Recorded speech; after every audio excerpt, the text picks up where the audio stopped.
Bapak Ibu yang dikasihi Tuhan. Shalom. Pada hari ini kita akan mulai ibadah. Mari kita siapkan hati kita untuk menyembah Tuhan. Arahkan hati kita kepada Tuhan saja. Sungguh besar setiamu yang dari sepanjang hidupku. Darahmu telah layakkan kehidupanku.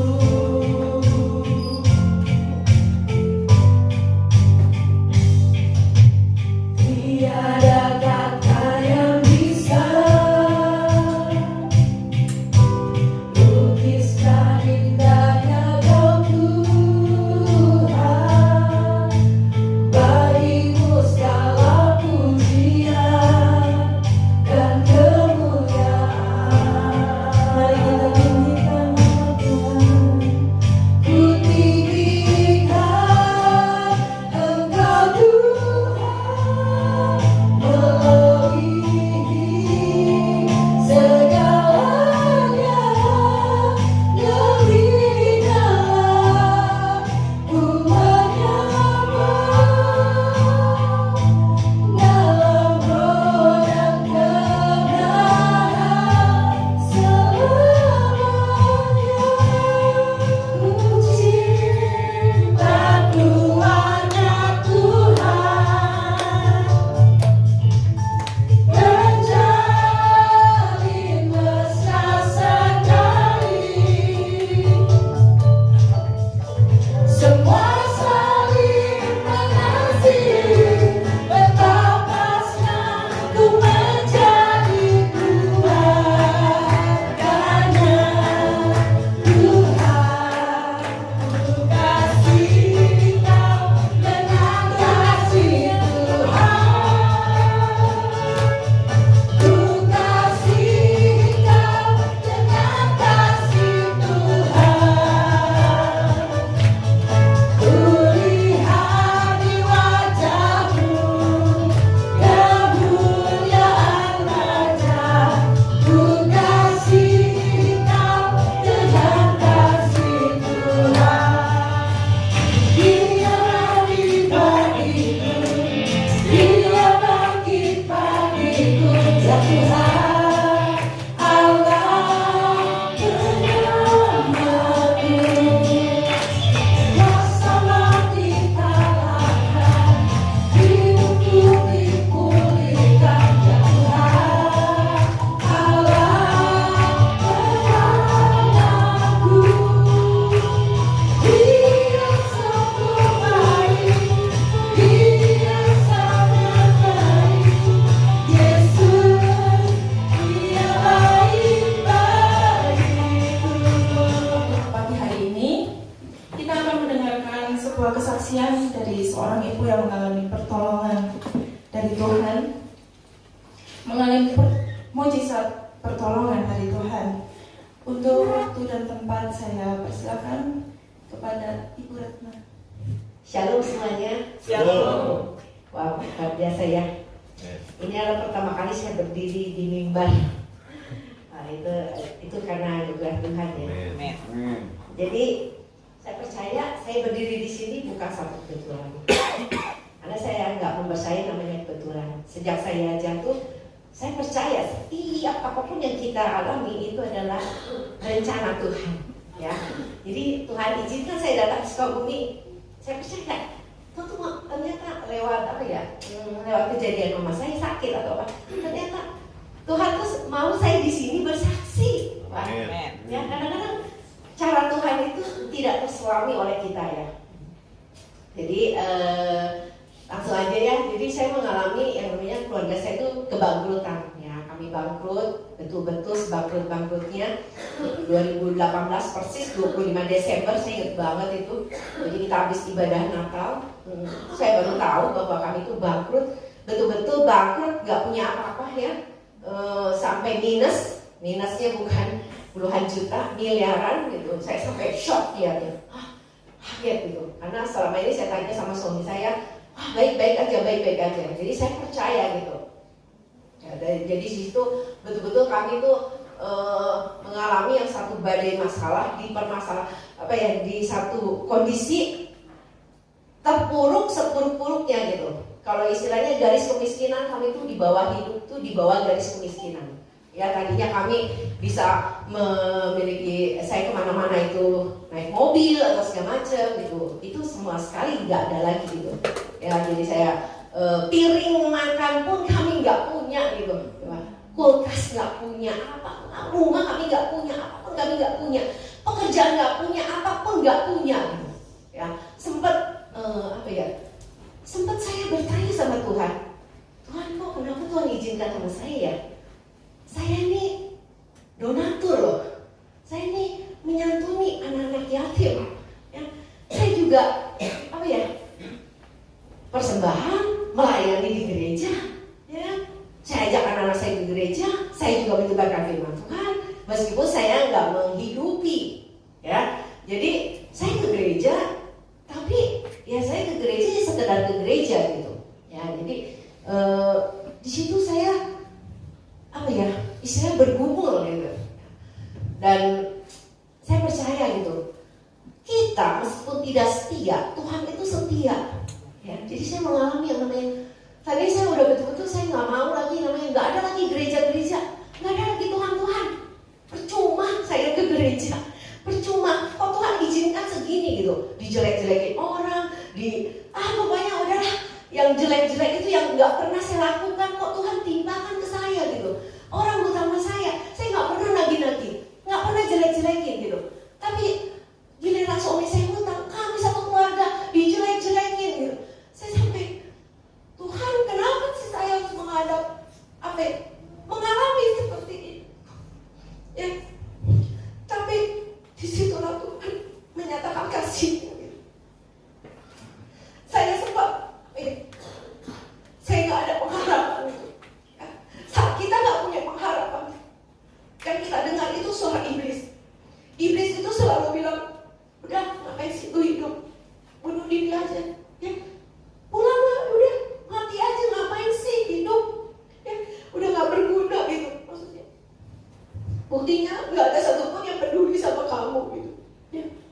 Tapi saya percaya kita boleh kehilangan apapun, kita boleh kehilangan harta kita boleh kehilangan teman-teman kita boleh kehilangan keluarga kita. Karena pada saat kita di bawah, ini ada satupun manusia yang mau melihat kita. Ya. Jadi jangan pernah mengandalkan manusia. Di Alkitab pun ditulis, terkutuklah engkau yang mengandalkan manusia. Di situ saya diajarkan Tuhan untuk tidak mengandalkan manusia. Di situ saya kayak dikasih rema Tuhan. Kita lagi miskin, kita lagi nggak punya kerjaan, kita lagi nggak punya apa-apa. Tuhan bilang, jangan minta-minta, jangan pinjam-pinjam, jangan ngemis-ngemis. Ya. Aku akan memberkatimu. Bapak Ibu percaya nggak? Kira-kira sekarang amin-amin. Ya. Tapi pada saat kita di bawah, kita nggak punya apapun, masih percaya nggak itu? Masih ada nggak percaya kita? Oh Tuhan menyediakan hidupku, padahal aku nggak punya beras, nggak punya apa-apa gitu. Mau tinggalnya nggak ngerti di mana gitu. Mengucap syukur pada saat kita diberkati itu sangat mudah. Saya juga pada saat diberkati, dipromosikan, wow, haleluya, puji Tuhan, itu kayaknya gampang banget. Tetapi pada saat kita menghadapi kekelaman, begitu kita di lembah yang namanya lembah kekelaman yang paling kelam, masih bisa nggak kita tuh, oh Tuhan, terima kasih Tuhan, penyertaan-Mu sempurna. Kayaknya secara manusia itu bullshit ya, maksudnya nggak mungkin gitu. Tapi percayalah, kita boleh kehilangan apapun, tapi kita jangan pernah kehilangan Tuhan Yesus Kristus. Karena itu yang saya percaya, sekali Yesus itu cukup buat aku. Ya, jadi aku mengalami cerita pergumulan segala macam ya. Jadi setiap hari itu saya tuh begitu banyak kesaksian. Jadi saya waktu Yuni bilang, ayo coba katanya bersaksi, saya bingung, saya harus bersaksi apa ya? Karena setiap hari, setiap detik hidup saya, setiap tarikan nafas hidup saya itu anugerah Tuhan gitu. Ya, jadi mungkin saya akan bersaksi, oh Pak, kalau badai masalah, kita mengalami kepahitan, jangan pegang itu kepahitan. Saya mau cerita ya.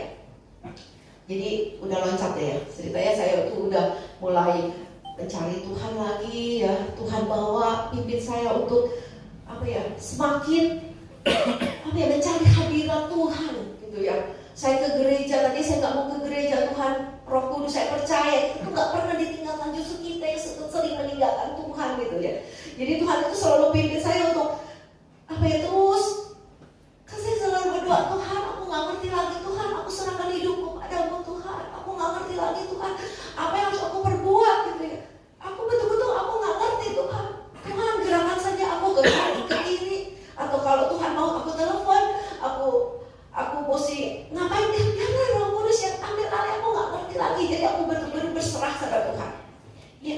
Sampai kata teman-teman saya gini, lu kenapa nggak minta tolong sama bos lu aja gitu, lu kan dulu kesayangan katanya gitu ya.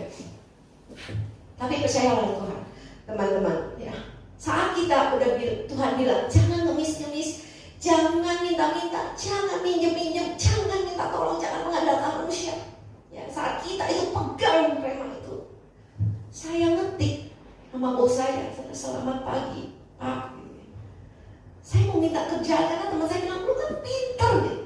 Teman-teman, kepintaran kita saat kita di bawah itu nggak ada gunanya ya. Kayak nggak ada gunanya, kayak maksudnya saya tuh kayak tiba-tiba kayak orang bodoh gitu, nggak ngerti gitu mau ngapain, cuma bisanya bengong aja gitu. Bener-bener kayak semua orang bingung gitu melihat saya merasa kalau orang lagi mengalami masalah itu kayak kehilangan yang namanya kekuatan, kayak kehilangan pengharapan, itu yang iblis mau ya. Jadi hati-hati saat kita sakit hati, kita sakit kesal, kita marah, kita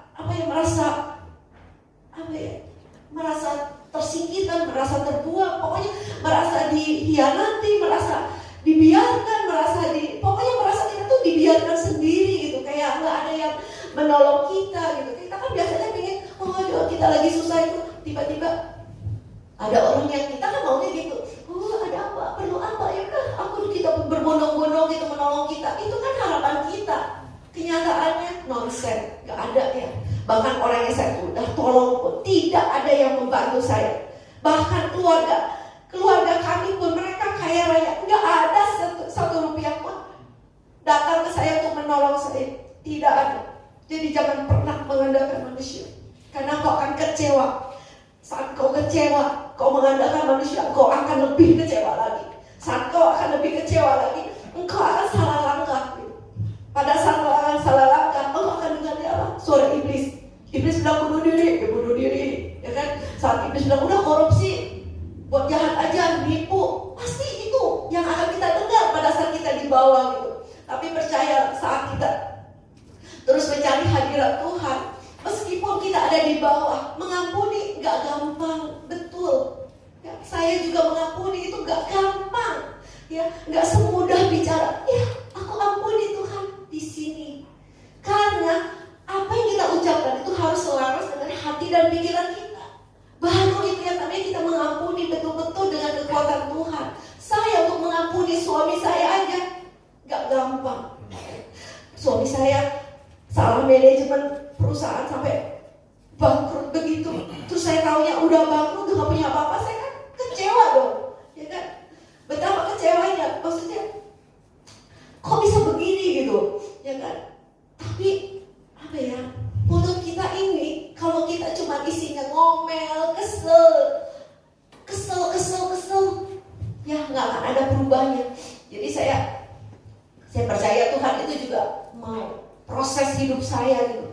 Saya dialami proses ini supaya saya itu yang diubahkan itu diri saya sendiri gitu. Jadi yang kita dalam mengalami proses hidup Tuhan, kalau Tuhan izinkan segala sesuatu terjadi di dalam hidup kita, yang Tuhan mau ubahkan itu bukan terima mujizat, bukan. Karakter kita dulu yang diubahkan, itu saya baru mengerti gitu. Jadi begitu saya mulai menghidupi firman Tuhan ya, jadi terus berdoa, pujian penyembahan penyembahan, terus saya belajar di situ pujian penyembahan segala macam. Jadi damai sukacita Tuhan itu mulai pelan-pelan mengalir dalam hidup saya. Ya, karena yang dicuri iblis itu melalui masalah yang kita hadapi itu adalah damai sukacita kita. Ya. Jadi banyak orang punya uang juga nggak ada damai. Ya. Lebih nggak ada damai lagi kalau kita di bawah. Ya. Kalau hidup dalam kemiskinan lebih mudah nggak damai. Ya, orang kaya raya punya duit, punya rumah, punya mobil aja nggak damai gitu. Ya, apalagi kita yang hidup miskin, nggak ngerti nih besok mau makan apa ya. Tapi saya percaya pertolongan Tuhan itu sempurna. Jadi saya cuma satu pegang rema Tuhan. Saat saya mendapatkan rema Tuhan itu, saya pegang erat-erat karena nggak ada lagi yang bisa saya lakukan selain berserah sama Tuhan. Saat Tuhan kasih satu rema, ya. Terus terang ya teman-teman, dulu sebelum saya hidup mengalami kejadian yang seperti ini, saya tuh nggak pernah yang namanya baca Alkitab, nggak pernah. Alkitab saya itu masih bagus, ya. Masih kalau dibuka gitu ya, masih kenceng, ya. Gak pernah tuh yang sama, aduh terima kasih Tuhan, gak pernah. Ya. Saya merasa itu karena ya saya baik, ya Tuhan berkati saya, ya. Itu karena saya juga berjuang, saya kerja, ya maka saya diberkati gitu. Gak mungkin lah kalau saya nggak kerja Tuhan berkati gitu, ya. Tetapi itu dipatahkan saat saya nggak punya pekerjaan, suami saya nggak ada kerjaan, anak saya nggak kerja, anak-anak saya nggak kerja, tidak ada income sepeser pun di dalam hidup kami. Disitulah iman kita itu diuji. Si percaya nggak? Ya, percaya nggak Tuhan itu ada? Ya. Tapi Tuhan bilang jangan minjem, jangan minta, jangan ngemis. Terus ngapain dong kita? Ngapain? Pakai lutut kita. Setiap hari saya cuma bisa berlutut, Tuhan, saya puji penyembahan. Tuhan, ini anakmu Tuhan. Ampuni dosa-dosaku Tuhan. Setiap hari saya lakukan itu. Saya gak bisa lakukan apa-apa lagi. Saya pakai lutut saya pakai mulut saya. Saya cuma bisa melakukan pujian dan penyembahan. Setiap hari saya berlutut di hadapan Tuhan. Seperti Daud 7 kali sehari saya makan 24 jam. Karena saya juga gak ngerti mau ngapain. Saya cuma Tuhan, ampuni aku Tuhan, ampuni aku Tuhan, ampuni aku Tuhan. Karena kita tahu segala sesuatu itu Tuhan izinkan terjadi. Ada maksud Tuhan gitu. Jadi saya cuma doa pujian penyembahan gitu. Ya di situ saya mulai tergerak untuk berdoa puasa. Saya nggak pernah puasa, teman-teman sebelumnya. Nggak pernah. Apa itu puasa? Saya merasa masih sakit. Ya, tiap hari makan pun masih sakit gitu. Saya pikir apalagi puasa? Gimana puasa gitu? Tapi teman-teman tenang. Kalau kita ada kerinduan yang sungguh-sungguh di dalam Tuhan, saya itu langsung puasa. Bukan untuk bermegah yang enggak. Ngapain kita bermegah di dalam kemiskinan? Ya, saya itu betul-betul puasa itu bukan cuma sehari 2 hari lagi. Tiba-tiba Tuhan itu jam saya bisa puasa itu ratusan hari. Tiap hari saya cuma makan bihunku sama sawi sama telur itu setiap hari. Sampai orang bilang, lu gila ya katanya makannya itu melulu. Dalam hati saya itu cuma bilang gila. Lu nggak ngasih gua beras, nggak ngasih apa-apa. Ingat ya teman-teman, orang-orang tuh cuma nyumbang suara, ya nyumbang doa aja enggak, boro-boro nyumbang duit, ya. Jadi kita nggak usah dengerin kata orang, ya mereka cuma, harusnya gini, gitu. Kita nggak usah dengerin mereka, ya. Nanti kalian akan semakin kepahitan, ya. Jadi aku bilang Tuhan, aku hanya percaya Engkau Tuhan. Aku gak mau dengar siapapun Tuhan. Aku hanya percaya Engkau Tuhan. Mereka cuma bisa sumbang suara, tapi Engkau betul-betul memberkati aku. Sampai hari ini aku masih bisa bernafas. Itu karena Engkau Tuhan. Jadi di situ saya mulai bergerak. Saya setiap ke gereja itu saya tuh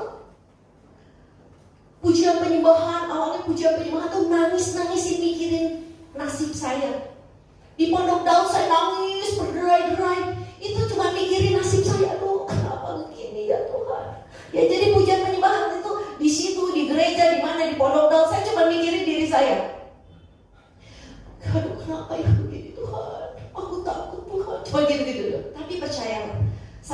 awal mungkin kita seperti itu, tetapi lama-lama dia kayak bayi itu kan tadi oe gitu ya, tapi lama-lama dia semakin kuat, dia bangkit, dia belajar duduk, ya kan? Gak pernah kan melihat bayi cuma oe sampai 21 tahun, gak pernah kan?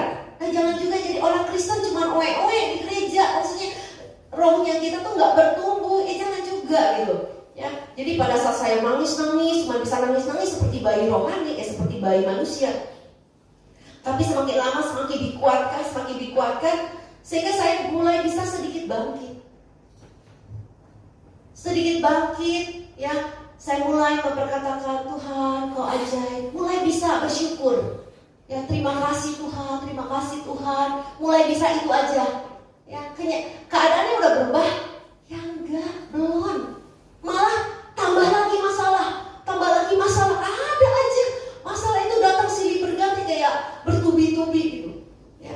Jadi satu anak saya aja terancam putus kuliah, ya. Tapi ke atas anugerah Tuhan gerakan mama saya untuk membantu menolong anak saya yang besar untuk kuliah, ya. Tapi bukan itu saja, saya percaya Tuhan bisa pakai siapapun untuk menolong kita, baik itu orang tua kita, bahkan orang yang tidak mengenal kita sekalipun. Jadi jangan pernah membatasi kuasa Tuhan bekerja di dalam hidup kita.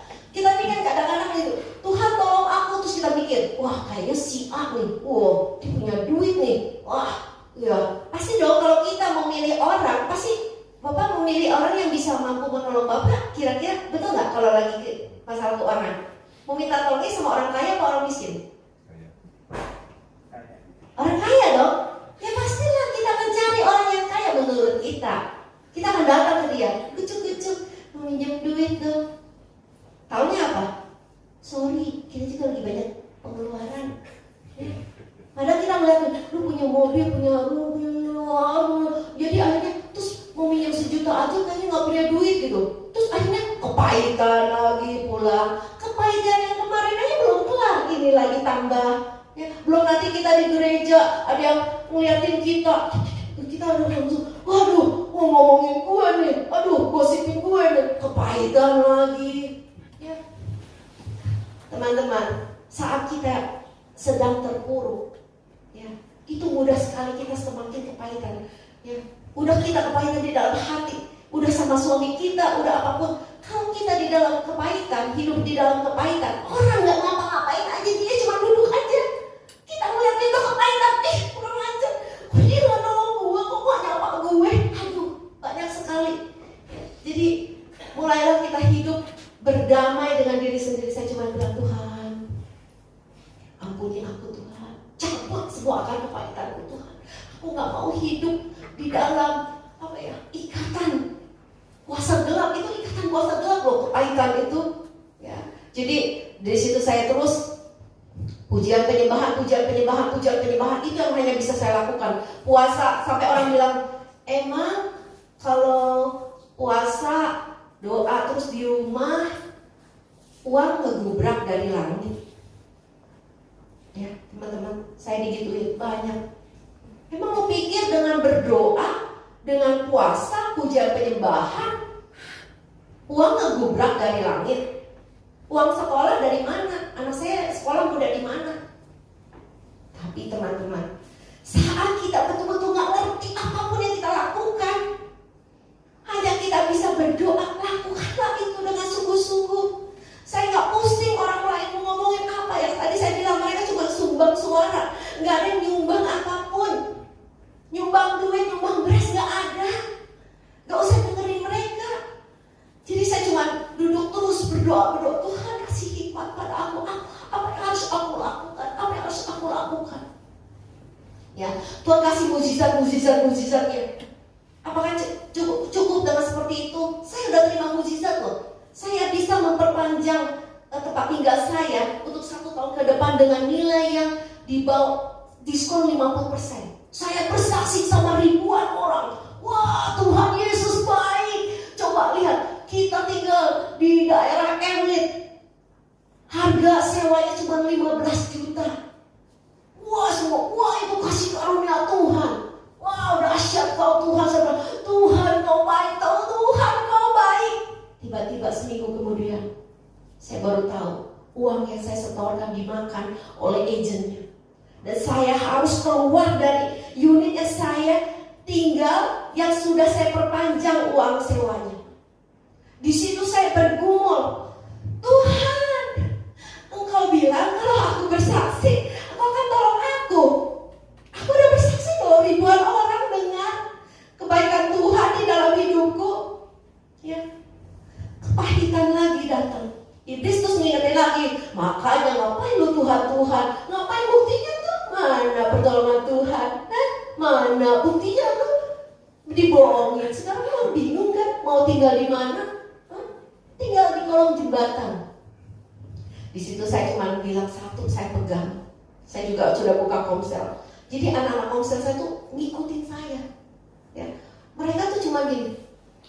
Kan saya cerita kesaksian, saya ditipu seperti saya lagi masih bingung. Saya tahu tinggal 15 hari ini, saya mau tinggal di mana saya belum tahu. Tapi saya selalu berkata sama teman-teman anak-anak komsel saya, meskipun saya lagi terpuruk, saya cuma bilang satu, saya tahu, ya, meskipun saat ini saya nggak ngerti, saya mau tinggal di mana, saya nggak punya uang sepeser pun, nggak punya pekerjaan, nggak punya income, nggak punya apapun, tapi saya percaya Tuhan sediakan satu yang terbaik buat saya.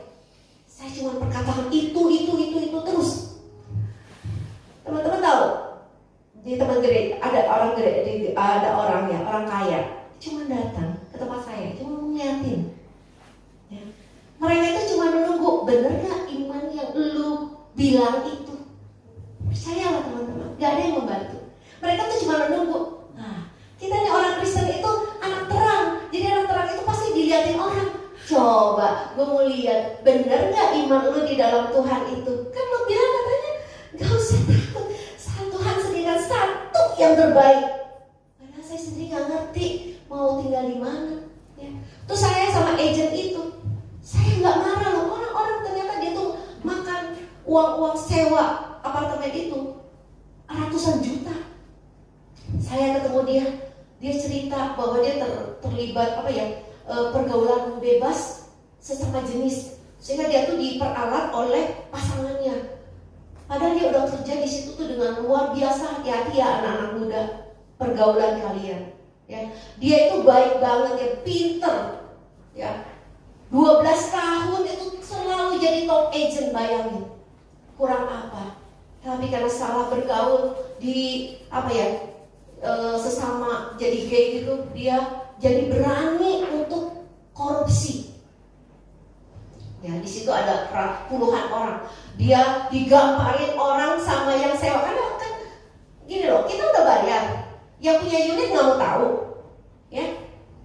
Kantor agensinya juga nggak mau tahu. Yang makan uangnya pasang badan. Ya kita tetap aja harus terusir gitu. Nggak bisa kita mempertahankan gitu. Tapi di situ saya datang ketemu, dia ceritakan seperti itu. Saya nggak marah loh, saya juga nggak ngerti. Saya bilang, saya malah mendoakan dia, saya doakan gitu. Sampai dia sendiri nangis gitu. Saya, kok Cici nggak marah ya? Maksudnya, aku kan udah jahatin Cici. Saya cuma bilang ini, kamu, kalau saya pribadi, saya pasti marah sama kamu. Nggak mungkin saya marah, nggak marah. Orang saya juga bingung mau tinggal di mana. Bisa percaya itu karena Roh Kudus yang menguatkan saya. Ya, sehingga saya bisa mengampuni dia, bahkan saya bisa mendoakan dia gitu. Saya nggak marah-marah sama dia gitu. Saya cuma bilang gini, kalau aku terima mujizat, engkau juga pasti terima mujizat. Kamu pulang berdoa. Saya cuma bilang begitu. Apakah itu masalah selesai? Ya belum. Ya orang saya masih bingung mau tinggal di mana. Jadi saya akhirnya turun ke kantor pengelola. Saya cuma pengen tahu nomor yang punya unit. Jadi saya datang, saya bilang gini, akhirnya saya dapat. Terus saya hubungi saya yang punya unit itu. Saya bilang, saya ceritakan gini. Terus respon yang punya unit apa? Ci, salah orang kali. Oh salah orang, saya bilang gitu. Soalnya apa yang Cici ceritakan beda gimana? Di saya kontraknya itu selesainya itu saya tahunya tanggal 15 Desember. Ya, itu saya tanggal 2 Desember saya telepon. Di saya kontraknya itu tanggal 10 Februari tahun depan. Cici bilang uang sewanya 25 juta. Saya terimanya 28. Mikir dong Ci, siapa yang nombokin? Saya begitu, oh ya saya tutup aja. Saya bingung juga ya, iya ya, kok gue bayar 25, kenapa yang punya unit terima 28? Bingung kan? Saya turun ke kantor agensi, itu pertama kalinya begitu saya, kalau saya ditipu, saya turun ke kantor agensinya. Saya turun, saya tanya, kenapa begini-begini? Ternyata agennya itu yang nombokin. Masuk logika enggak? Agennya itu yang bayarin kekurangan karena dia katanya lihat Cici kasihan. Waktu itu saya cuma bilang saya cuma punya uang segini gini ya, waktu itu apartemen itu sewanya tinggi banget gitu. Ya udah, jadi saya bilang, aduh saya sampai, aduh Tuhan. Tapi di situ Tuhan kasih rema, udah kamu gak usah khawatir. Kamu gak akan keluar tanggal 15 Desember. Udah ke gereja aja, udah melayani aja, udah gak usah khawatir. Coba Bapak Ibu kalau Tuhan bilang begitu sama kamu, sementara kamu juga gak ngerti ke depannya, masih khawatir gak kira-kira? Ya masih lah. Emang segampang itu Tuhan bilang, gak usah khawatir. Oh ya oke Tuhan, aku gak khawatir lagi ya, karena firman Tuhan itu pelita itu ya meranginya depan aja, kita gak bisa lihat depan ya. Tapi saya terus berdoa. Cuma di komsel saya bilang, saya percaya Tuhan sediakan satu yang terbaik buat saya. Dia komsel saya percaya Tuhan sediakan satu yang terbaik buat saya. Karena saya belum lihat. Tapi ya Tuhan bilang, berbahagialah kau yang belum lihat, namun kau percaya ya. Tiba-tiba, jadi saya ikut ke gereja walaupun itu udah lockdown ya. Tapi gereja saya kalau misalkan mall buka, gereja saya buka. Jadi saya ikut itu. Jadi saya dikasih damai sukacita. Ya, damai sukacita. Saya datang. Tiba-tiba di Januari tanggal 3, kalau nggak salah ya, saya kalau tanggal-tanggal saya suka lupa ya, kira-kira gitu ya. Pokoknya awal Januari. Ada orang yang menghubungi anak saya, katanya mau ketemu. Saya lihat, namanya, SH panjang banget. Itu ya, nggak kenal. Mau ketemu kami katanya di Starbucks, ya. Terus, ya udah, kata kami mau ini kan mau ketemu kita. Ya udah kita temuin. Kita duduk ya di Starbucks begitu ketemu, katanya dia keluarin kami. Pesen. Apa aja mau apa? Oh ya nggak apa-apa, kami nggak makan hari ini. Kita lagi fasting, kita lagi puasa. Terus kita duduk, tiba-tiba dia ngeluarin sesuatu. Amplop. Ini dari Tuhan Yesus. Saya bilang gitu. Maksudnya Pak? Ci, dia jelasin gitu. Ini tuh perkara sulit ya gitu katanya. Cici kan udah bayar, uangnya cuma sama agent. Yang punya unit nggak mau tahu, pokoknya harus kosongin. Nah, yang punya agensi juga merasa itu bukan kesalahan dia. Itu udah murni kesalahan si agent. Ya, jadi nggak ada yang mau ganti ini. Ya dong, semua nggak ada yang mau ganti uang dong, nggak mau ganti duit itu susah loh keluarnya, ya kan? Nggak ada yang mau ganti. Tapi karena kebaikan Tuhan Yesus, ini kita kembalikan uang Cici. Dan Cici jangan cerita-cerita sama orang ya, hanya Cici yang dikembalikan. Wah di situ saya menangis. Tuhan, kau sungguh baik Tuhan, kau luar biasa. Ya apa yang nggak pernah aku pikirkan, apa yang nggak pernah aku lihat, apa yang nggak aku dengar, Tuhan kerjakan dengan lapang lutut kita menyembah Tuhan. Singkat cerita, kami terima itu. Terus ada juga orang-orang yang, Bu, boleh nggak kami bantu katanya. Saya bilang, kalau kalian mau tergerak bantu silahkan. Saya nggak pernah meminta. Ya, jadi teman-teman komsel atas saya itu pada kumpulin uang. Biasa kumpulin uang di komsel berapa sih? Ya, ratusan ribu paling ya. Tapi Tuhan buat semua orang itu bermurah hati pada saya. Itu terkumpul sampai 7 juta, bayangin. Dari mana kalau bukan karena Tuhan? Ya, digabungin sama uang itu cukup untuk sewa unit. Bahkan tadi saya bilang 1 kamar 25 juta saya sewa. Tuhan sediakan waktu itu saya bergumul gitu, Tuhan 1 kamar anak saya online di kamar sana, yang di sini kerja online. Terus saya pujian penyembahan di mana? Udah umplok-umplok kan dari situ aja gitu kan? Gak ada yang sama aja, saya mau pujian penyembahan gak boleh berisik. Masa dalam hati gimana? Saya nggak bisa gitu. Masa di kamar mandi gitu kan? Ya kan? Saya bilang disitulah Tuhan bekerja. Ingat, Tuhan itu menjawab doa kita dengan caranya yang ajaib. Ternyata kita dibawa lewat lembah kekelaman.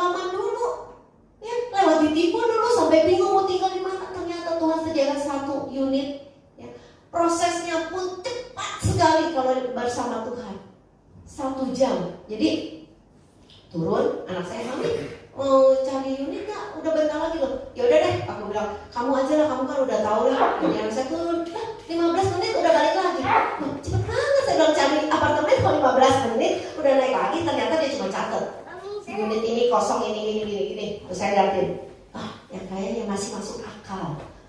Kosong 2 kamar 29 juta. Yang lain tuh 30, satu kamar itu ada 35. Ini yang paling masuk akal nih.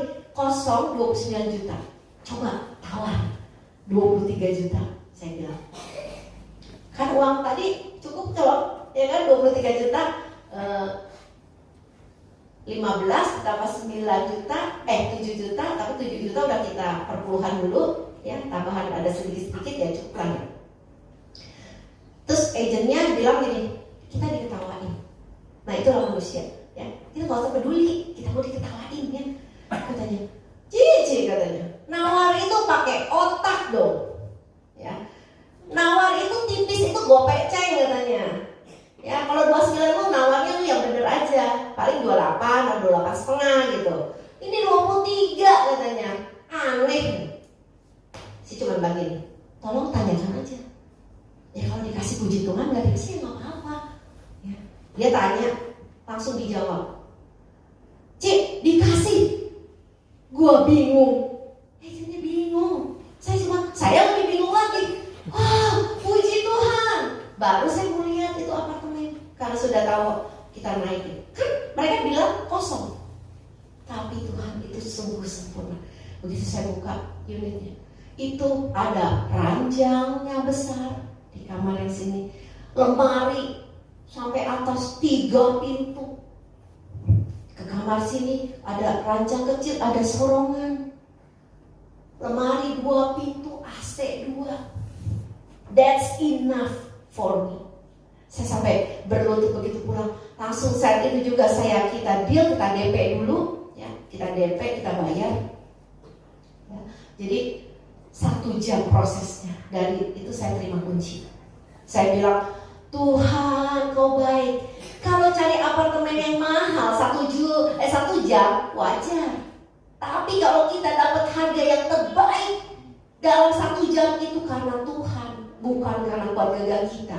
Bukan itu aja, kita bisa perpanjang dari 2-3 orang naik, ini turun jadi 20 juta. Sampai orang-orang, gila lu. Emang berjalan bersama Tuhan itu penuh dengan kegilaan ya. Tetapi kegilaan yang dalam apostoli ya. Emang berjalan bersama Tuhan itu penuh kemustahilan ya. Saya tambah lagi sebelum saya tutup, pada saat kami bingung mau pindah di mana, rumah saya juga nggak ngerti, anak saya itu lagi skripsi ya, kuliah DKV di UMM ya. Ini adalah semester ke-7 di mana dia harus menyelesaikan skripsinya dan ada beberapa mata kuliah yang harus dia kerjakan. Dia pun sambil kerja, dia kan magang, ya kan? Karena magang, terus lockdown, akhirnya dia ditawarin sama bos magangnya, mau nggak kamu terusin toh di rumah doang katanya. Ya udah, diambil. Ya, itu lagi skripsi. Ya, ini ada satu lagi sebelum saya lupa ya. Tapi penyataan Tuhan itu sungguh sempurna. Ya, anak-anak muda, tenanglah. Kamu mencari hadirat Tuhan, kamu pujian penyembahan, mulai bergerak berpuasa, lakukan itu. Anak saya yang besar itu lakukan itu pada saat magang. Ya, magang itu cuma dikasih uang makan 1,5 juta saya ingat. Tapi kami hidup di 1,5 juta anak saya itu memenuhi kehidupan kami sehari-hari. Cuman itu sumbernya dari anak saya, nggak ada sumber yang lain. Ya, pada saat sudah 2 minggu, kan anak saya magang 3 bulan. 3 minggu apa 2 minggu lagi sebelum selesai magangnya, lockdown Jakarta, lockdown penuh. Bapak Ibu tahu apa yang Tuhan kerjakan? Anak saya itu kan DKV, laptopnya itu udah nggak memadai, ya, lemot banget kalau untuk desain.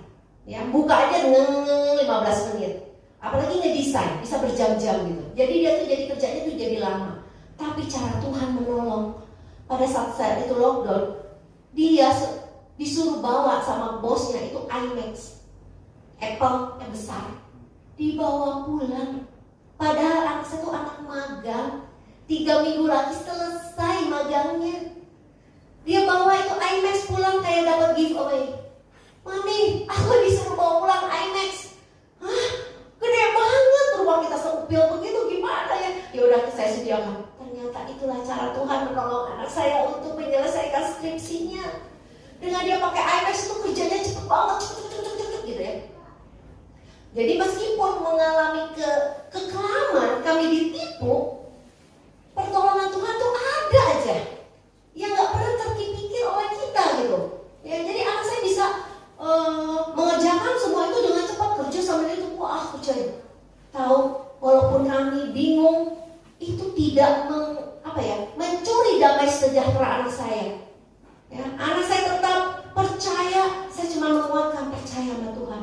Kita sudah lewati hal-hal yang buruk. Dulu Tuhan tolong, sekarang Tuhan tolong, ke depannya Tuhan pasti tolong. Jadi anak saya tenang, tetap ngerjain skripsi walaupun nggak ngerti mau tinggal di mana ya, tinggal 15 hari waktu itu. Ya, sampai akhirnya dia tutup skripsi itu dengan luar biasa. Jadi padahal dia dapat dosennya itu killer. Ya, tapi Tuhan sungguh sempurna. Kalau anak-anak muda mencari hadirat Tuhan, percayalah, kecerdasan ilahi itu turun atas hidup kita. Anak saya itu bisa cerdas secerdas-cerdasnya, mengalami tantangan, mengalami pergumulan, mengalami apapun, kerjanya lebih berat, tapi cerdas. Bahkan saat kami di lembah kekelaman, anak saya tutup dengan nilai IP-nya 4. Ya, itu luar biasa. Saya bilang itu karena Tuhan, bukan kuat gagah kami, tapi kami terus mencari hadirat Tuhan. Itu aja. Jadi anak saya selesai 7 semester. Ya, karena di kafe itu biasanya jarang 7 semester. Anak saya lulus dengan cum laude. Ya, jadi itulah kebaikan Tuhan. Saya sungguh bersyukur. Itu baru sepenggal cerita hidup saya. Nanti ke depannya kalau ada waktu lagi, saya akan bersaksi lagi pergumulan yang lebih hebat lagi gitu ya. Jadi buat teman-teman, saat ini kalau kita lagi di dalam kekelaman, jangan simpan pahit hati, jangan simpan kekecewaan, jangan simpan apapun. Belajarlah untuk melepaskan semua itu. Belajarlah untuk mengampuni. Memang nggak gampang, tapi belajarlah mengampuni. Ya, kita memang manusia nggak bisa, tapi Tuhan bisa. Karena bagi Tuhan tidak ada yang mustahil. Ya, saat kita mau diubahkan, saat kita mau mengampuni orang dengan sungguh-sungguh, saat kita mau diubahkan, Tuhan itu berkat itu ngikutin. Nggak usah juga, Tuhan berkati aku, nanti Tuhan uang kuliah anakku Judet gimana nih? Aduh bingung. Nggak usah bingung. Pakai lutut, pakai mulut, pujian penyembahan terus. Jadi kalau menguji itu juga kan kasihlah Allahmu dengan segenap hati, segenap jiwa dan segenap kekuatan. Ya, jadi kalau memuji Tuhan jangan How great is my God sambil bengong, jangan. Mulailah segenap hati itu bagaimana, segenap kekuatan, segenap jiwa. How great is my God. Belajar. Ya nggak usah pikirin kita udah tua atau nggak usah. Nggak usah pikirin kanan kiri ngetawain kita. Itu urusan mereka. Urusan kita sama Tuhan. Nggak usah peduliin orang. Ya ingat, urusan kita sama Tuhan hanya kita. Gak ada urusan sama orang lain. Ya itu aja kesaksian saya. Saya percaya semua kesaksian saya ini untuk memuliakan nama Tuhan, bukan untuk bermegah dalam hidup saya, tapi saya bermegah di dalam Tuhan. Terima kasih, Tuhan Yesus memberkati.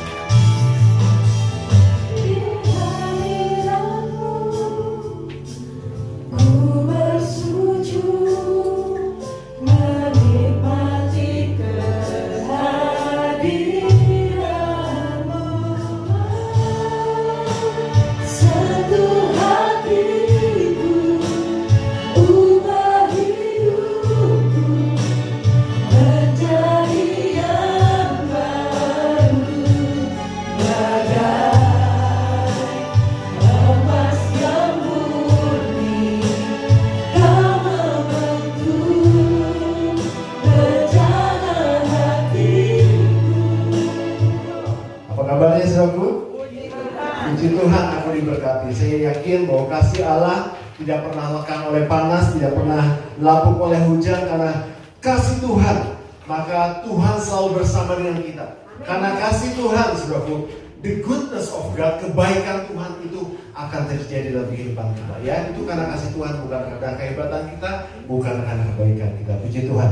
Tema firman Tuhan pada hari ini adalah love again. Artinya cinta lagi. Ya, love again, cinta. Nggak tahu benar masalah di bahasa Inggris ya. Cuman ada beberapa tema lagu juga soal love again ya, cinta kasih, cinta lagi. Boleh nggak kita cinta lagi? Justru kita harus jatuh cinta lagi.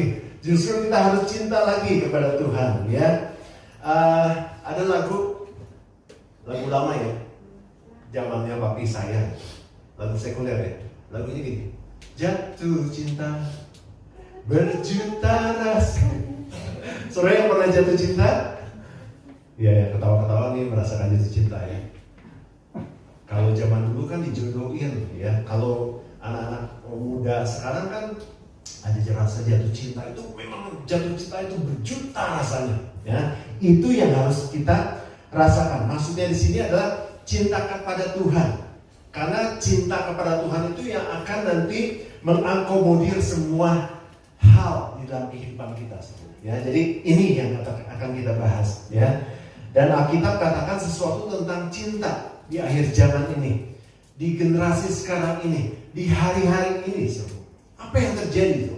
Mari kita baca sama-sama dalam Matius 24 ayat 12 ya. Kita baca sama-sama dalam hitungan ketiga. 1, 2, 3. Dan karena makin bertambahnya kedurhakaan, maka kasih kebanyakan orang akan menjadi dingin. Ini yang terjadi, ya, keadaan zaman sekarang ini, hari-hari ini kedurhakaan itu bertambah-tambah. Itu firman Tuhan katakan ya. Ketika saya cari arti kedurhakaan yang terlengkap ada di dalam Alkitab versi penuntun hidup berkelimpahan. Di situ ada banyak catatan kakinya. Ya, saya tulis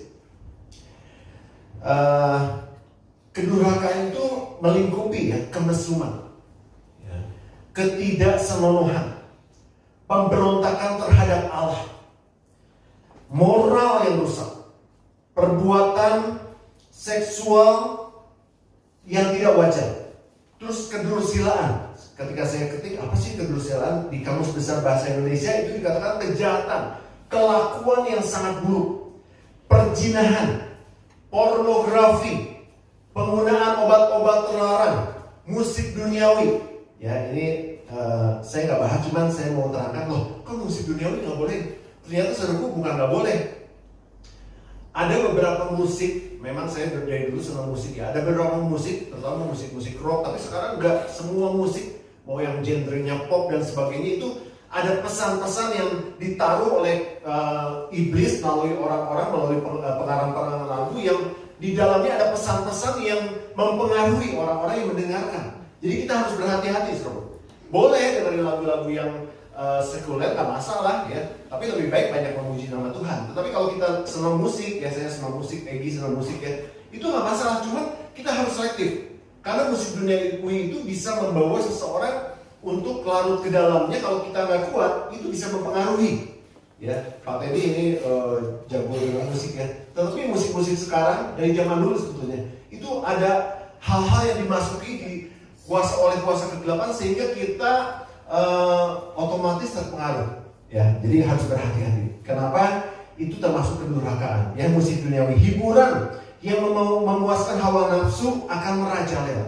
Nah, pada waktu itu keadaan itu akan seperti pada zaman Nuh pada waktu itu, ya. Kecenderungan hati manusia berbuat jahat. Ya. Dan keadaan ini juga seperti zaman Lot pada waktu dulu. Ya, ketika homoseksual, lesbianisme tadi juga disaksikan ya, itu sekarang terjadi. Bahkan ada beberapa negara yang mensahkan soal percintaan sejenis. Bahkan ada, saya katakan itu gereja udah sesat ya. Ada hamba-hamba Tuhan yang meresmikan, memberkati perkawinan sejenis. Kan itu udah gak boleh. Ya itu benar-benar udah dilarang. Ya itu terjadi. Nah ini menggambarkan keadaan manusia di akhir zaman ini. Kedurhakaan ini menggambarkan manusia, keadaan manusia di akhir zaman. Nah, saudaraku, ketika kedurhakaan ini bertambah-tambah, kalau kita kembali ke ayat tadi, itu menghimpit kasih, menghimpit cinta kita kepada Tuhan, ya, sehingga menjadi dingin. Hal-hal ini mempengaruhi orang-orang Kristen pada khususnya, itu menjadi kasihnya jadi dingin. Ya, termasuk tadi teman-temannya teman saya ini, Ibu Ratna, ya, tapi panggilan kerennya cucu. Dia walaupun usianya nanti tambah tua, tapi tetap muda karena cucu. Ya, kan generasi kedua tuh anak, cucu, ya, tetap jadi cucu selama-lamanya. Jadi muda terus. Nah, itu mempengaruhi sehingga kasih kebanyakan orang akan menjadi dingin. Nah, kasih kebanyakan orang menjadi dingin itu seperti apa sih? Dijelaskan dalam Alkitab, kita baca dalam 2 Timotius 3 ayat 2-4. TV ini mati ya? Ternyata mati TV. Oke, kita baca sama-sama ya. Udah muncul ya? 2 Timotius 3 ayat 2-4. 1, 2, 3. Manusia akan mencintai dirinya sendiri dan menjadi hamba Allah. Nah, ini udah ada di sekitar kita, saudara. Ya, hati-hati. Ya, ini nggak perlu dijelaskan, nggak perlu ditafsirkan. Kita baca malam-malam kita akan ngerti ini ya. Ini kasih kebanyakan orang akan menjadi dingin, keadaannya seperti ini.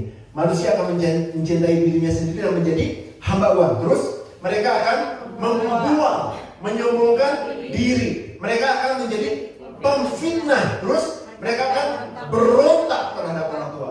Ya, terus kemudian dan tidak tahu berterima kasih. Terus tidak mempedulikan agama. Betapa sulitnya sekarang orang datang, ini bukan hanya Kristen ya, tetapi di saudara kita juga ya, ketika saya ngobrol susah loh bawa orang datang kepada agamanya yang benar gitu. Susah ya. Nah, tidak mempedulikan agama, terus kemudian tidak tahu mengasihi, terus tidak mau berdamai, ya, terus suka menjelekkan orang, terus tidak dapat mengendalikan diri, terus garang, tidak suka yang baik, suka mengkhianat, tidak berpikir panjang, berlaga tahu, lebih menuruti hawa nafsu daripada menuruti Allah. Nah, saudaraku, ayat-ayat ini merupakan satu indikator, satu parameter untuk kita tentang kasih menjadi dingin. Ya, ini parameternya. Nah, bukankah kasih yang menjadi dingin ini, saudaraku, ada di sekitar kita atau sedang kita alami?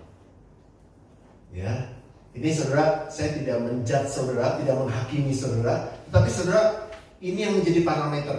Apakah kasih di dalamku itu udah jadi dingin atau enggak? Atau masih menggubu-gubu, berapi-api? Ya, ini indikatornya. Nah, saudaraku, bagaimana caranya agar kita mengalami love again? Agar kita mengalami cinta lagi yang berapi-api itu menggebu-gebu. Ya, yang pertama Alkitab katakan kembali ke cinta yang mula-mula. Ya, tadi teman saya di sela-sela kesaksiannya itu ada tentang mau ninggalin Tuhan. Ya, itu ada poin di situ. Nah, ini saudaraku, kita harus kembali ke cinta yang mula-mula. Oke.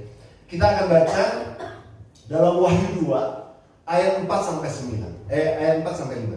Kita baca sama-sama 1, 2, 3. Namun demikian aku mencela engkau karena engkau telah meninggalkan kasihmu yang semula. Sebab itu ingatlah betapa dalamnya engkau telah jatuh, bertobatlah dan lakukan lagi apa yang semula engkau lakukan. Jika tidak demikian, aku akan datang kepadamu dan akan mengambil kaki dianmu dari tempatnya. Jika engkau tidak. Jadi kita harus kembali ke cinta mula-mula. Tadi saya puji Tuhan, saya nggak tahu masalahnya sampai berat banget. Kami sempat ngobrol. Kembali ke cinta yang mula-mula ya. Coba dia larinya ke yang lain. Wah, nggak ada di sini. Ya, itu harus balik ke cinta yang mula-mula. Kalau saudara mengalami kasih yang dingin, kita harus cepat balik. Ya, di dalam ayat ini Kristus mencela jemaat di Efesus. Mereka sebenarnya rajin, mereka setia, tetapi mereka meninggalkan kasih yang mula-mula. Ya, kasih mula-mula adalah kasih yang kita miliki pada waktu kita bertobat dan percaya kepada Kristus. Ya, pada saat itu kita mengasihi Tuhan dengan segenap hati kita, mengasihi Tuhan dengan segenap jiwa kita, mengasihi Tuhan dengan segenap kekuatan kita. Ya, tapi sekarang enggak lagi. Ya, pada waktu mula-mula, wah, berapi-api, semangat, selalu ingin memuji dan menyembah Tuhan, selalu ingin membaca firman Tuhan, selalu ingin melayani Tuhan, selalu ingin bekerja untuk Tuhan. Tetapi ketika kasih itu hilang menjadi dingin, ya, itu enggak lagi. Ya, kasihnya menjadi dingin, udah malas lagi berdoa. Ini indikator, ini parameter buat saudara ya. Jadi saya tidak nuduh, terus berdoa, enggak ya. Saudara bisa lihat diri saudara sendiri. Udah malas berdoa, udah malas beribadah. Kalau disuruh ibadah, 1001 macam alasan ya, untuk tidak datang. Itu sebetulnya ada indikasi kasihnya dingin. Bukan orang itu gak ada niat ya, mungkin ada niat, tapi karena kasihnya udah dingin, malas ya. Ya itu salah satunya. Jadi udah malas berdoa, malas baca Alkitab, 1001 macam kalau diajak ke gereja, tidak mau melayani, tidak mau berkumpul bersama-sama. Ya. Nah, kalau keadaan kita seperti itu, Tuhan katakan, ingat, Alkitab katakan, betapa dalamnya engkau sudah jatuh. Itu firman Tuhan. Jemaat di Efesus sangat rajin sebetulnya. Ya, tetapi dia meninggalkan kasih yang mula-mula. Ya. Dan firman Tuhan katakan, bertobatlah. Jadi kita harus kembali ke cinta yang mula-mula, kembali ke kasih yang mula-mula, berapi-api lagi, bersemangat lagi, mau berdoa, membaca firman Tuhan, mau bersekutu, mau melayani Tuhan. Ya. Dan ingat, kalau kita tidak melakukan itu, betapa dalamnya kita sudah jatuh. Cepat balik lagi dan bertobat, kembali ke cinta yang pertama. Amin, saudaraku.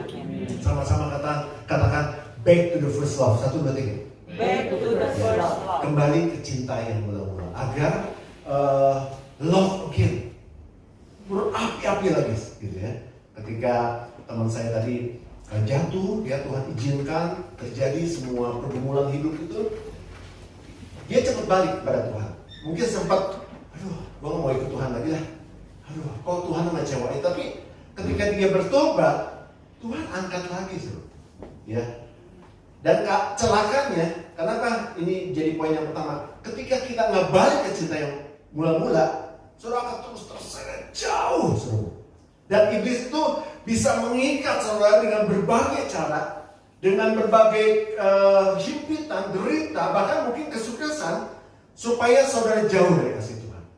Saudara tidak, supaya saudara hilang untuk mendapatkan masuk ke dalam kerajaan saudara. Ya, kita harus berhati-hati, saudara. Ya, itu yang pertama. Nah, bagaimana agar kita terus mengalami love again? Yang kedua adalah cara hidup yang diubahkan. Hidup kita harus diubahkan. Sama-sama katakan cara hidup yang diubahkan. 1, 2, 3. Cara hidup yang diubahkan. Ya. Jadi cinta itu bukan apa yang kita katakan, tapi cinta itu apa yang kita lakukan. Ya. Cinta itu bukan aksi. Cinta itu bukan emosi, bukan hanya emosi saja, tapi cinta itu satu aksi. Apa yang aku harus lakukan untuk Tuhan? Itu cinta, ya. Jadi kalau kita mau mengalami love again, kita mau mengalami cinta lagi, cara hidup kita yang lama diubahkan menjadi yang baru. Karena ketika saudara percaya Yesus, saudara dibaptis, saudara menjadi hidup yang baru, saudara menjadi ciptaan yang baru. Kita baca di dalam 2 Korintus 5 ayat 17. Sama-sama baca 1, 2, 3. Jadi siapa yang ada di dalam Kristus, siapa? Dia adalah ciptaan yang baru. Katakan yes. Katakan saya ada ciptaan yang baru. Yang lama sudah berlalu dan sesungguhnya yang baru sudah. Saudara adalah ciptaan yang baru. Jadi cara hidupnya harus berubah. Masih bisa cara hidup yang lama nggak ketika saudara percaya Yesus dan dibaptis? Masih bisa, karena kita tubuh jasmani ini masih bisa lemah. Ya, saya ngebayangin kalau saya ada di posisi cucu ya, saya kuat ya. Saya sempat ngobrol sama Yuni, kalau ada di posisi dia gimana ya? Tapi setiap cobaan yang Tuhan izinkan terjadi dalam kehidupan kita, Tuhan berikan kekuatan untuk bangkit. Setiap orang juga pasti punya kesaksian yang luar biasa. Mudah-mudahan setelah ini nanti ada lagi teman-teman yang, aduh, saya juga punya. Ya, saudara bisa bersaksi juga di sini untuk menguatkan kita semua. Agar apa? Agar kita bisa melihat kemuliaan Allah, the goodness of God, perjanjian Tuhan itu terjadi dalam kehidupan kita. Ya, jadi tadi poin yang kedua adalah cara hidup yang berubah, saudara. Menjadi ciptaan yang baru. Ciptaan yang baru berarti menjalani kehidupan yang berpaling kepada Allah. Artinya cara hidup yang diubahkan. Dulu melakukan kejahatan, dulu melakukan dosa, sekarang tidak lagi. Manusia masih bisa melakukan dosa, saudaraku. Tapi ketika kita mau berubah, ketika kita mau memandang kepada Tuhan bahwa aku bukan adalah ciptaan yang baru, itu lambat laun kita tidak akan melakukan dosa lagi, saudaraku. Masih bisa situ dalam dosa, masih bisa. Tetapi ketika kita menjadi ciptaan yang baru, hidup kita diubahkan, jalan hidup kita diubahkan. Asal kita nurut aja sama Tuhan. Karena kita bukan robot. Kalau kita robot mungkin udah disetting sama Tuhan, lu udah kayak gini, udah ikutin. Bisa, nggak bisa. Maksudnya bisa kayak gitu, saudara. Tapi kalau kita bukan robot, kita seorang manusia yang punya kehendak sendiri, kita bisa melawan perintah Tuhan. Tetapi ketika kita menjadi ciptaan yang baru, cara hidup kita ini udah diubahkan. Cara hidup kita udah diubahkan dan kita mau berubah, saudara. Ya, contohnya ketika dulu saya ngerokok, sekarang saya tidak merokok lagi. Saya dulu berkata-kata kotor, sekarang saya tidak lagi. Itu cara hidup yang diubahkan. Dulu saya mencuri, sekarang saya tidak mencuri lagi. Loh, kok mencuri? Saya nggak pernah nyuri loh. Nyuri waktunya Tuhan, nyuri persembahan, nyuri persepuluhan. Ya, nanti saya ada poin-poin khusus yang untuk saya khotbahkan. Dan itu kita harus lakukan, saudaraku, agar kita tidak melakukan kejahatan dan kita tidak melakukan dosa. Saya tidak panjang lebar tentang dosa, tetapi kalau saudara mau tahu batasan dosa, ini dosa nggak sih? Itu dosa nggak sih? Saudara buka di dalam Yakobus 4 ayat 17. Nanti catat ya di rumahnya. Saudara baca, itu batasan dosa. Oh, ternyata kalau gini itu dosa. Saudara tahu sendiri. Di situ ada batasan tentang dosa. Ya. Kalau saudara tanya sama saya kan repot. Nanti dikit-dikit, Pak Gem, kalau saya berbuat ini dosa nggak sih? Saudara baca sendiri di Yakobus 4 ayat 17. Itu batasan tentang dosa dan kita tidak boleh melakukan apa yang Tuhan tidak izinkan. Ya. Jadi cara hidup yang diubahkan menjadi ciptaan yang baru dan saudara akan mengalami cinta lagi. Saudara akan mengalami cinta yang kembali yang menggebu-gebu dalam kehidupan saudara. Ya. Yang kedua tadi adalah cara hidup yang diubahkan. Amin, saudaraku. Saudara mau diubahkan? Sama-sama katakan, cara hidup saya sudah diubahkan oleh Tuhan. 1, 2, 3. Cara hidup saya sudah diubahkan oleh Tuhan. Amin. Yang ketiga, yang terakhir adalah mengejar Allah. Harus mengejar Allah. Ya. Tuhan tidak pernah meninggalkan kita. Betul tadi cucu bilang. Tuhan tidak pernah meninggalkan kita. Tapi seringkali kita yang ninggalin. Soal ketinggalan, kalau ngomong ketinggalan ya, kami pernah sakit hati. Wah, mau lupa batin nih hamba Tuhan. Tidak, dulu saya pernah ketinggalan kereta sama istri saya. Ya, aduh, 5 menit ya. 1 menit ya, jadi 1 menit selalu nyeri hati anak. Aduh, ditinggalin selalu. Ditinggalin 1 menit loh saudara. Itu nggak ampun. Ini kenapa saya mau cerita ini? Enggak saya cerita yang soal ketinggalan keretanya. Cuman kalau saya bisa kejar, saya kejar. Kalau pada waktu itu masih kayak zaman dulu, itu ya keretanya masih berjalan lambat. Yang waktu kami tiba di stasiun Bogor, udah lama dari BSD ke stasiun Bogor, dari begitu sampai Bogor, di sini ada pembatas jalan, nggak bisa. Tapi sebenarnya kalau kita bisa berlari, bisa mengejar, bisa lompat gitu ya. Tapi ya udahlah, itu nyeri hati ya. Orang Jerman bilang aku nyeri hati. Akhirnya kami udahlah kita nikmati aja yuk.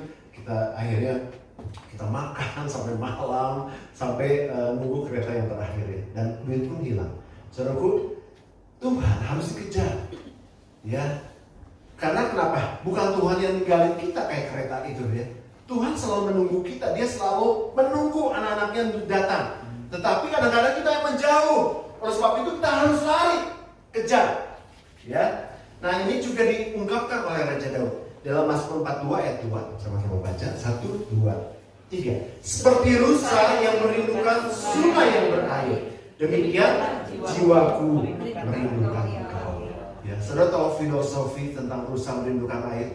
Itu rusa kalau rindu air, dia akan terus berlari. Dia punya penciuman yang baik, mungkin dia punya insting, saya nggak ngerti apa, cuman filosofinya seperti itu. Dia akan terus berlari ya ketika dia haus sampai menemukan air, walaupun jauh, dan dia nggak akan jalan. Rusa itu nggak akan jalan, dia terus berlari sampai menemukan air, dia minum sampai puas-puas. Ya, ini juga yang harus terjadi dalam kehidupan kita. Kita harus rindu senantiasa, haus akan Tuhan. Ini perasaan Raja Daud, sehingga Raja Daud selalu mengejar Tuhan. Raja Daud bangun pagi hari, dia seorang raja loh saudara. Kalau zaman sekarang seorang presiden, sibuk kan? Pasti sangat sibuk mengatur pemerintahannya, mengatur strategi perang dan sebagainya. Tapi apa yang terjadi saudara? Raja Daud selalu haus akan Tuhan, dia mengejar Tuhan. Dia selalu bangun pagi hari, jam 2 pagi. Sebelum penjaga malam berganti itu jam 2 pagi kurang lebih. Itu berdoa, memuji Tuhan, menyembah Tuhan, membangun satu mezbah untuk Tuhan. Kemarin saya baru ajarin di anak-anak youth, ya, supaya mereka belajar untuk membangun mezbah untuk Tuhan. Bersaat teduh, ya, sepagi mungkin, sebisa mungkin. Dan itu harus menjadi menjadi lifestyle kita setiap hari, saudara. Tiap pagi saudara bangun. Kalau saudara bekerja atau kegiatan saudara pagi jam 5 misalkan, dulu saya buka toko jam 5 pagi, saudara harus bangun jam 3, harus bayar harga, saudara harus berdoa, nggak boleh seenaknya, saudara. Dan saudara harus membangun ini, mengejar Tuhan, membangun mezbah penyembahan kepada Tuhan, dan saudara akan melihat satu perubahan yang luar biasa. Dan ketika saudara lakukan itu, cinta kepada Tuhan tuh waduh menggebu-gebu pada Tuhan, saudara. Percaya, saudara. Ketika saudara praise and worship, memuji dan menyembah Tuhan, ketika saudara membaca firman Tuhan, berdoa, yang bersekutu dengan Dia, betapa indahnya, saudara. Ya, walaupun saudara mungkin nggak bisa main musik, gimana dong? Ya udah nyanyi aja, kami memuji kebesaran-Mu, aku cinta kepadamu Tuhan. Saudara memuji dan menyembah Tuhan, mungkin saudara nanti bisa merasakan air mata turun, saudara bisa merasakan jamahan Tuhan, saudara bisa merasakan perubahan. Ketika itu saudara lakukan, saudara, ada perubahan-perubahan yang mulai terjadi di sekitar saudara. Ya, tadi puji Tuhan, ya cucu ketika nggak bisa apa-apa, tapi bukan artinya gini ya. Lu sekarang mau praise and worship karena lu nggak bisa apa-apa sekarang gitu. Nah, justru dibaliknya, karena kita nggak bisa apa-apa, kita hanya bisa memuji dan menyembah Tuhan. Kuasa Tuhan bekerja. Ada orang yang bilang kayak gitu, emang dengan doa, puasa, tiba-tiba ada duit jatuh dari langit. Justru, saudara, orang sekarang salah kaprah. Justru karena kita berdoa, karena kita memuji dan menyembah Tuhan, kuasa Tuhan terjadi. Kalau kita tidak melakukan itu, mujizat tidak akan terjadi. Ya, jadi oleh sebab itu kita harus mengejar Tuhan tiap-tiap hari. Kita harus punya satu komitmen kepada Tuhan agar hidup kita berubah. Ketika kita mengejar Tuhan, ya ada satu perkara-perkara dahsyat, perkara-perkara yang ajaib terjadi dalam kehidupan kita. Amin, saudaraku. Siapa yang mau mengejar Tuhan, angkat tangannya. Katakan, kejar Tuhan. Kejar Tuhan. Jangan sampingnya. Kejar Tuhan. Kejar Tuhan. Puji Tuhan. Ketiga hal ini sebetulnya harus kita lakukan dalam kehidupan kita. Yang pertama tadi apa? Kembali kepada kasih yang mula-mula. Kedua, cara hidup yang diubahkan. Yang ketiga, mengejar Tuhan. Maka saudara akan mengalami love again, cinta lagi. Dan ketika itu terjadi, saudara, semua kebaikan Tuhan, the goodness of God, semua covenant, perjanjian Abraham kepada Abraham untuk kita semua, itu akan terjadi dalam kehidupan. Amin, saudara. Berikan kemuliaan untuk Tuhan Yesus. Tuhan, saya yakin dengan di depan kita akan tutup dengan satu pujian. Seperti rusa yang haus. Seperti rusa yang haus. Ini kami Tuhan.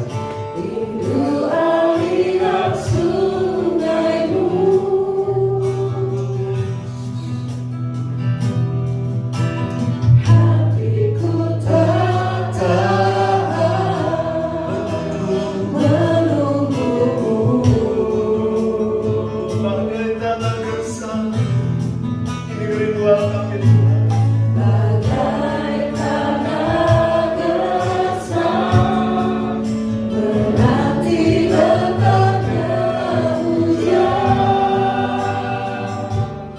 Kita akan menjalankan persembahan menjalankan satu kali berikan yang terbaik untuk Tuhan.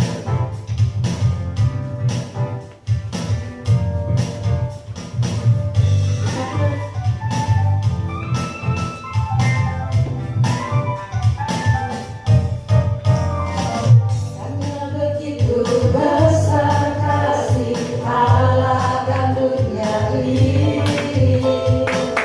sehingga diberikannya anaknya yang tunggal, supaya yang percaya tidak binasa, melainkan hidup yang kekal.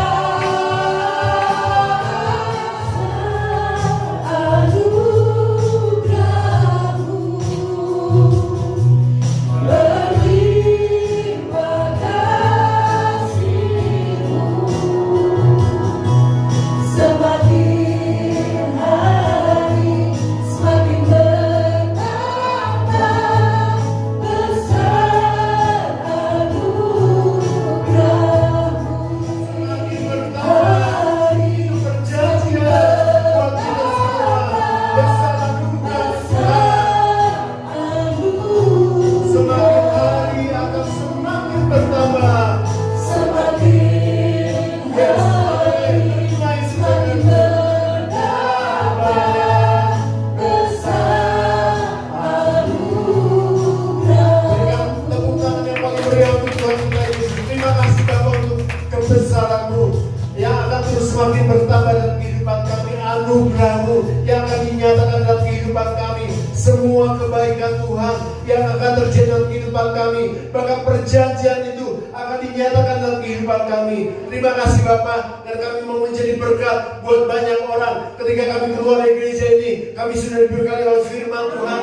Kami punya kekuatan Tuhan. Kami pasti bisa Tuhan Yesus menghibur orang yang dalam kelemahan, menyembuhkan mereka yang sakit. Bahkan mereka banyak percaya kepada Tuhan Yesus melalui kami semua. Terima kasih Bapak, urapi setiap jemaat Tuhan yang datang pada hari ini Bapak, yang juga yang masih mengikuti ibadah online. Tuhan berkati Bapak, urapi Tuhan Yesus, sehingga kami semua boleh menjadi berkat buat banyak orang. Tuhan, kami juga berdoa Tuhan Yesus, kalau masih ada yang dalam keadaan sakit, kami percaya hari ini kesembuhan sudah terjadi buat sekian orang-orang yang dalam keadaan kelemahan. Tuhan sudah berikan kekuatan, yang dalam pencobaan, yang dalam pergumulan, Tuhan sudah berikan jawaban buat mereka semua. Terima kasih Bapak, terima kasih kami punya Tuhan yang luar biasa, yang sudah selalu baik dan selalu menolong di dalam kehidupan kami. Terima kasih Bapak, terpuji nama-Mu. Saudara, mari kita angkat tangan kita siap untuk terima berkat Tuhan. Diberkatilah keluargamu, diberkatilah kesehatanmu, diberkatilah pekerjaan dan hasil kerjamu, dan diberkatilah orang yang mengandalkan Tuhan, yang menaruh harapannya kepada Tuhan. Sekarang saudaraku, terimalah berkat yang besar dari Allah Bapa, cinta kasih yang sungguh luar biasa dari Tuhan kita Yesus Kristus, dan persekutuan dengan Roh Kudus menyertai hidup kita mulai pagi hari ini sampai Tuhan Yesus datang kali yang kedua. Tetap angkat tanganmu dan angkat pujian.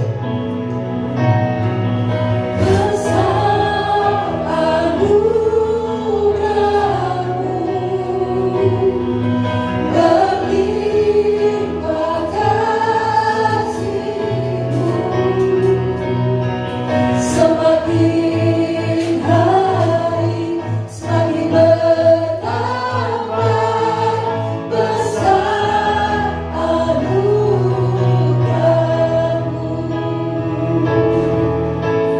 Selamat pulang Tuhan Kalvari. Happy Sunday, Jesus bless you. Amen.